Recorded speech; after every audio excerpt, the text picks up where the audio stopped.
मैं अंजलि आप सभी से जुड़ चुकी हूँ और आज हम बात करेंगे नी और हिप रिप्लेसमेंट के बारे में और इससे जुड़ी समस्याओं के बारे में।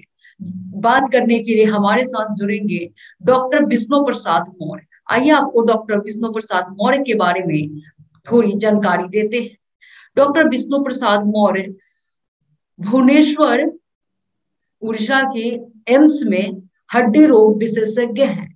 इन्होंने अपनी एमबीबीएस पूरा किया है ब्रह्मपुर के एमकेसीजी मेडिकल कॉलेज और अस्पताल में एमडी किया है। हमारे साथ बातचीत करने के लिए जुड़ेंगे doctor Vishnu Prasad. Thank you doctor आप अपने बारे में कुछ बताइए। जी। मैं doctor Vishnu Prasad Patro, head of the department all India institute of medical science Bhubaneswar, department of orthopedics में काम कर रहा हूँ और मेरा स्पेशलाइजेशन है आर्थ्रोप्लास्टी एंड आर्थ्रोस्कोपी। और फिलहाल मैं एम्स में पिछले 4 साल से काम कर रहा हूँ और इससे पहले मैंने दूसरे हॉस्पिटल्स में काम किया हूँ। मेरा लगभग का एक्सपीरियंस पीजी से लेके अभी तक 20 साल का एक्सपीरियंस है।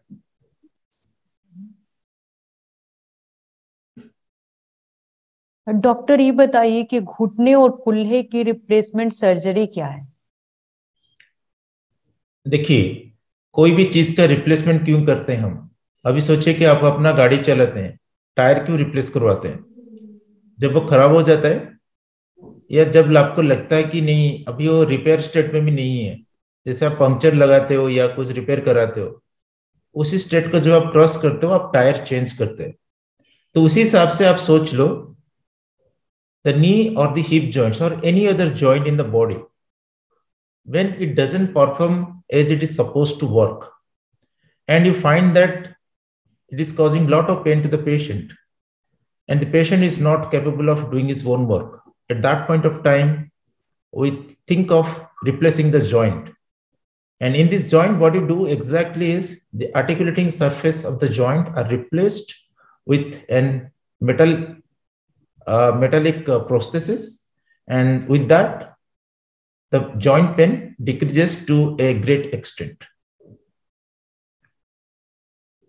पहला संकेत क्या होता है हिप रिप्लेसमेंट का?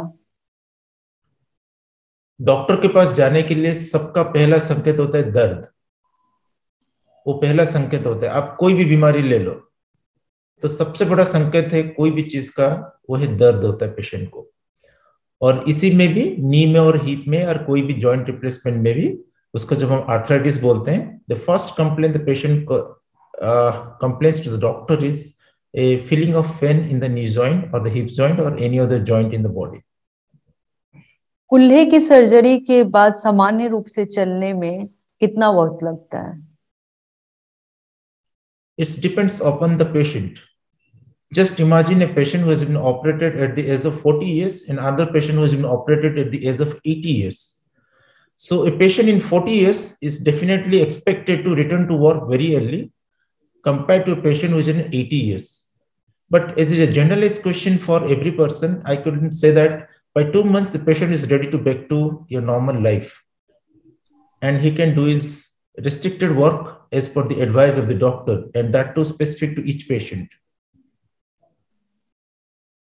किसी को कुल्हे या हिप की सर्जरी के प्रतिस्पादन की आवश्यकता क्यों होती है? As I again said, when I said the replacement of a tire, why you need to replace a tire? You want to run the car. Yeah. If you don't have to run the car, you never replace the tire. Exactly, the life has to go on. And the patient or the person or individual with whom you're talking about, he wants to run his life. He wants to work. He wants to go back to his normal work. And during the normal work, he complains of pain. So because of that, he has to do the needful so that he can go to the work without experiencing the pain. तो वो दर्द को कम करने के लिए और अपना जीवन को चालू रखने के लिए उसको चाहिए रिप्लेसमेंट करवाना है। अगर किसी को चलने की जरूरत नहीं है, कोई बेड रिडन कंप्लीटली रहता है, तो उस चीज में भी हम सोचते हैं हर किसी को रिप्लेस नहीं कराते हैं, बट जो सो के भी रहते हैं उनके लिए भी कुछ पेशेंट को रिप्लेसमेंट जरूरत पड़ सकता है, नॉर्मल पेशेंट केयर और बेड केयर के लिए। कुल्हे और घुटने की सर्जरी में कौन सा जो सर्जरी होता है सबसे ज्यादा दर्दनाक होता है? दर्दनाक होता है ऑपरेशन से पहले और बाद की बात कर रहे हैं आप? ऑपरेशन के बाद में, सर्जरी के। जी, नी नी ऑपरेशन में थोड़ा ज्यादा दर्द होता है, और वो भी एक ही दिन के लिए रहता है, जो ऑपरेशन का डेट ऑफ ऑपरेशन, जैसे आज मंडे है और पेशेंट ने आज मंडे ऑपरेशन किया हुआ है, तो आज के दिन थोड़ा दर्द रहता है और कल से दर्द काफी कम हो जाता है। ऐसे तो कुछ लोग बोलते हैं कि हमारा दर्द कम से कम 70% कम हो गया। और देर उसके साथ भी हमारे साथ बहुत सारे दवाइयां हैं जो पेन को कम करने के लिए, लेकिन हर दवाई का कुछ साइड इफेक्ट होता है, तो हम टाइट्रेटेड मेथड में उसको पेशेंट को देते हैं। ऐसा भी कुछ दर्द है पेशेंट के हम दे सकते हैं कि उसको कुछ भी दर्द ना हो, बट इसी के साथ साथ उसका कुछ साइड इफेक्ट होता है। तो for that reason we give the pain killers, और the patient should not bear the pain, individualized, and it has to specific for each person's tolerability of pain. Hip replacement surgery के बाद किन चीजों से बचना चाहिए? There are certain things like a person with hip replacement should not do after the surgery. The first and foremost thing is the patient should not sit on the floor with a crossed leg, because during this particular posture, when the patient gets up, there is a high chance of dislocation of the hip joint, and he's not supposed to, or the she is not supposed to use a squatting type of toilet. So he should use a chair type of toilet. So that will also increase the longevity of the implant and also to prevent dislocation of the joint. Second thing is, he should not use a bicycle or motorcycle where he has to turn the leg on the seat of the bike.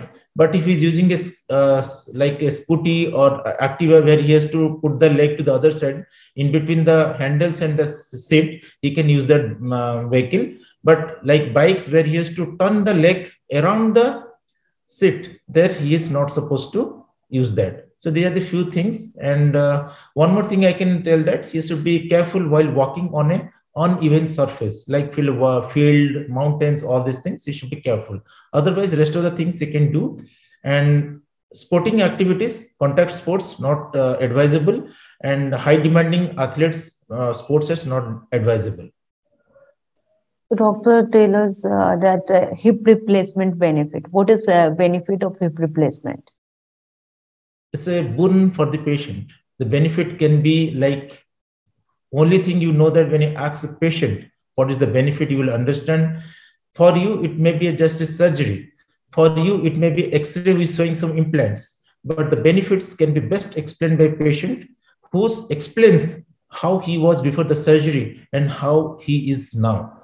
So the benefits can be more than anything you can expect in life. It is more than the pain the patient is bearing, and the pain is decreased and this mobility is increased. And definitely you will find every person has smiled more than what they had before the surgery. It's a really boon for the patient. तो surgery के बाद या कुल्हे की बात करें या hip की बात करें, तो जो घुटने की बात करें, घुटने की सर्जरी के बाद या कुल्हे की सर्जरी के बाद जिंदगी कितनी बदल जाती है, ये हमारे दर्शकों को बताएं। जिंदगी आप नॉर्मल पर्सन से कंपेयर करेंगे या उसके जीवन के साथ कंपेयर करेंगे? उसका जीवन जो ऑपरेशन से पहले से था, हाँ, और उसका ऑपरेशन के बाद, इस दोनों को हम कंपेयर कर सकते हैं। और दूसरा कंपैरिजन है उसके दोस्तों से कंपेयर करने, उसके उम्र के साथ। तो मेरे ख्याल से आप दूसरे से कंपेयर मत कीजिए, बट उसके दो हिस्से का कंपेयर कीजिए। एक हिस्सा जो है ऑपरेशन से पहले और दूसरा हिस्सा जो है ऑपरेशन के बाद। एक ऐसा है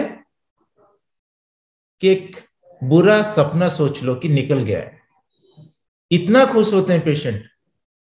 आप जब उठते हैं और एक बुरा सपने देखते हैं, आप क्या लगता है कि देखिए मैं एक तो बुरा सपना देख लिया और सकते कि अभी सब कुछ सही है।